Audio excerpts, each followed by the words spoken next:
Assalamualaikum warahmatullahi wabarakatuh. Nama saya Resti Meja Putri dengan NIM 402200112. Di sini saya akan menjelaskan mengenai peradaban Islam di Madinah. Sejak hijrah ke Madinah, Nabi Muhammad SAW dan para sahabat selalu berdakwah kepada penduduk Madinah tanpa mengenal lelah dan putus asa. Dakwah kepada orang-orang yang sudah masuk Islam ditujukan untuk melaksanakan hukum-hukum dan ibadah-ibadah ritual yang diwajibkan.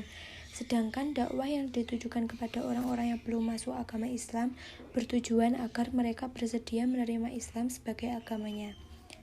Masjid yang pertama dibangun Nabi di Madinah adalah Masjid Nabawi yang dibangun pada bulan Rabiul Awal 1 Hijriah.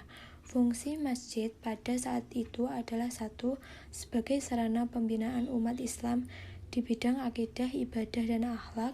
Dua, masjid juga menjadi tempat belajar agama Islam yang bersumberkan dari Al-Quran dan Al-Hadis. Tiga, sebagai sarana tempat menyambung tali silaturahim antara kaum muslimin. Empat, sebagai sarana sosial. 5. Menjadi tempat bermusyawarah. 6. Menjadi tempat menyusun strategi perang. Untuk membangun perekonomian rakyat sekaligus sebagai sarana dalam menyebarkan ajaran Islam, Nabi Muhammad SAW dan para sahabat mendirikan pasar yang lokasinya tidak jauh dari Masjid Nabawi. Pasar ini sebagai langkah untuk mendidik umat beragama Islam mengatur roda perekonomian dengan begitu adilnya. Pasar tersebut telah merubah sistem pasar Yahudi dengan sistem pasar Islam. Nabi Muhammad SAW dalam hijrahnya ke Madinah juga mempersaudarakan kaum Muhajirin dan kaum Ansor. Kaum Muhajirin adalah orang-orang Islam dari kota Makkah yang juga ikut berhijrah ke Madinah bersama dengan Nabi Muhammad SAW. Sedangkan kaum Ansor adalah kaum yang menerima kedatangan umat Islam di Madinah. Di Madinah ini akhirnya Nabi membuat sebuah konstitusi dengan nama Piagam Madinah. Atas kesuksesan ini, Piagam Madinah dijadikan sebagai dasar toleransi beragama.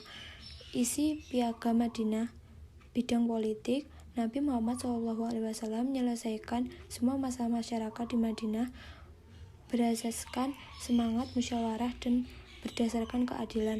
Bidang agama, rakyat Madinah bebas memilih dan mengamalkan agama masing-masing. Selain itu, mereka juga perlu menghormati agama yang dianut oleh individu yang lain. Bidang sosial, setiap individu mempunyai tanggung jawab yang sama terhadap negara Madinah. Bidang perundangan, undang-undang Islam dilaksanakan secara menyeluruh, menjadikan cara hidup lebih tersusun dan diterima oleh masyarakat ramai. Bidang ekonomi, semua rakyat diberikan peluang untuk menjalankan perniagaan, amalan riba dan penipuan dilarang sama sekali dalam bidang ekonomi Islam.